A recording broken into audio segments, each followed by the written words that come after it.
Good morning, Kettle Kids, and welcome to your Thursday, February 25th. Today is National Toast Day. It is the last Thursday in February, therefore National Toast Day. And toast is a really complicated and pretty interesting thing. It comes in many different types in terms of how much you toast your bread. In fact, people really spend a lot of time actually figuring out exactly how many different versions of toast you can really make, how many different kinds of bread you can make your toast from, and all the different ways you might want to have to cut it up. People actually argue about this online. Yeah, I know. Kind of an interesting little subgroup of forums. But anyway, toast has actually been around for a really long time. It's been throughout history. Check out our, French toast. See if you get this idea, French toast. But it's been around actually all the way since the ancient Romans. They would take their bread that became stale over time and actually toast it on an open flame. This would actually help preserve it longer without it spoiling, and on top of that, make a stale piece of bread much more edible. In fact, if you talk to toast aficionados, they actually believe that you should intentionally make your bread stale before you toast it. There are these toasting racks that you can either put the toast on afterwards to get it more kind of crunchy and stale, or actually put the bread in advance on there for a little bit and then toast it in whatever kind of toasting method you'd like. Now, the original form was to take your toast, put it on a fork, and put it over an open flame, and that lasted for a really long time. But eventually, we started making toasters. And the original toasters were literally, check out that top one. It's like a hot iron you would shove in the fire, and then you'd literally be ironing your bread to make your toast. Then we ended up kind of having the similar to like the over the flame popcorn maker, but with a little toast rack. And then people started making some really crazy inventions, carousels and things. But this is before electricity really caught on. So the really ancient Victorian toaster here, you can see you actually loaded hot embers into the middle and then put your bread on the rack on the outside to toast it still over a flame technically. Eventually, we started inventing some new cool things, especially with the advent of home electricity for most everybody. And there you go, you got that modern toaster. But nowadays, you got lots and lots of options. You can have your traditional little two-bit bread piece of toaster. You could have your panini toaster to toast your entire sandwich. Maybe you got a family and you got to toast 4 pieces at a time. Maybe you got a bigger family, you got to do 6 at a time. Maybe you got a really, really big family and you got this whole carousel toaster and you got to do the big commercial version of it. Or maybe you're just slick and modern and you want to have this really cool ultra futuristic toaster. Or one of my personal favorites, a toaster that actually is programmable to print different ideas or different images on your toast that you so desire. Maybe that sparks a bit of creativity in you, and you start actually toasting images into your pieces of toast, putting them up on the walls in museums, and making millions of dollars.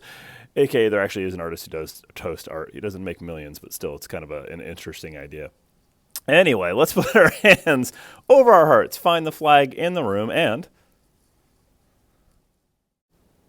please rise for the flag salute.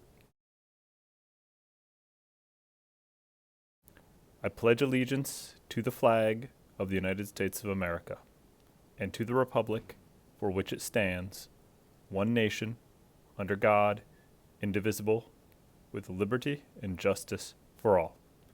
Please be seated.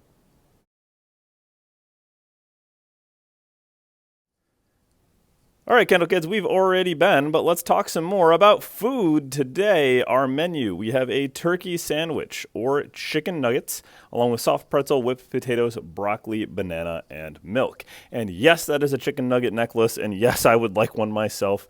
That just seems like such a wonderful piece of jewelry, doesn't it? So let's talk about the weather as well. Today, well, we've been dealing with it quite a bit. We're going to be getting a little bit warmer over time. Today is the cold day out of the group, though. By cold day, I mean the high of 33. There's still a little bit of a breeze out there because as the temperature swings, high and low pressure fronts meet, and we get more wind in general. The really good news is the sun will be coming out. It is likely that outdoor time will be able to happen today, but that really depends on that wind chill. That is the big variable. So I can't say for sure you will have outdoor recess. So that's kind of the question mark of the day of how truly cold it is with the wind chill. But assuming that it does, it will be much nicer outside in terms of the fact that it won't be quite as mucky and wet. So hopefully we'll have a better bit of time outside that way. Tomorrow and Saturday are another big warm up, so expect some wind overnight as the temperature shifts pretty extremely right there.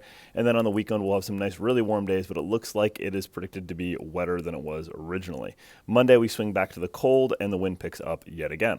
So it's going to be a very variable set of days here where there's going to be some big shifts up and down in the temperatures, and along with that, it'll get pretty windy, and we're going to have a little bit of a storm on the weekend. So just be aware of that. If you do get outside, always remember you got to wear the appropriate clothing. It will feel warmer than it is. As soon as that wind picks up, it will suck the warmth right out of you. So watch out for that, kids. All right, guys, let's end our announcements the right way with that Kendall mission statement. The mission of the Kendall Central School District is to provide the knowledge, skills, values, and attitudes needed by students to live responsibly and to compete successfully in today's and tomorrow's world. But hold on, there's more. So I want to let you know that Sophia Picardo, in conjunction with Miss Dill's classroom, they are putting together a winter donation drive. This is both of clothing and for food, looking for snow pants, coats, hats, gloves, canned food, rice, pasta, and pasta sauce, mac and cheese. Anything that is really shelf stable is going to do the job. The collection dates will be between March 1st and 5th, and I'll be keeping you up to date as to how far we're making it through our goals of our donations. So keep an eye out for some good ideas, some good items maybe you got kicking around the house to donate. Check through that closet for those old bits of clothing, and please help us out with this donation drive for a really great cause. So I want to remind you guys to have a really terrific Thursday, and I hope I get a chance to see you, but if I don't, remember to stay colorful, Kendall.